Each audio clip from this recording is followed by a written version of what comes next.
Bike ಮತ್ತು ಕಾರಿಗೆ tanker ಒಂದು ಡಿಕ್ಕಿಯಾಗಿ ಸ್ಥಳದಲ್ಲೇ 4 ಮೃತಪಟ್ಟಿರುವ ಘಟನೆ ಕಲಬುರಗಿ ತಾಲೂಕಿನ ಔರಾದ್ ಬಿ ಗ್ರಾಮದ ಬಳಿ ನಡೆದಿದೆ. ಕಮಲಾಪುರ ತಾಲೂಕಿನ 33 ವರ್ಷದ ನಾಗೇಂದ್ರಪ್ಪ, 32 ವರ್ಷದ ಶಿವರಾಜ್, ಬೀದರ್ ಜಿಲ್ಲೆಯ ಭಾಲ್ಕಿ ತಾಲೂಕಿನ 70 ವರ್ಷದ ಚಂದ್ರಕಲಾ, 48 ವರ್ಷದ ದತ್ತಾತ್ರೇಯ ಮೃತ ದುರ್ದೈವಿಗಳು. ಅಪಘಾತದಲ್ಲಿ ಉತ್ತಮ ಹಾಗೂ ಸುದೇಶ್ನ ಎಂಬುವರು ಗಾಯಗೊಂಡಿದ್ದಾರೆ ಎಂದು ತಿಳಿದು ಬಂದಿದೆ.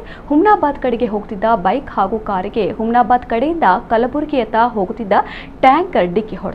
ಪರಿಣಾಮ ಸ್ಥಳದಲ್ಲೇ ಬೈಕ್ನಲ್ಲಿದ್ದ ಇಬ್ಬರು ಸವಾರರು ಮತ್ತು ಕಾರ್ನಲ್ಲಿದ್ದ ಇಬ್ಬರು ಮೃತಪಟ್ಟಿದ್ದಾರೆ ಎಂದು ತಿಳಿದು ಬಂದಿದೆ.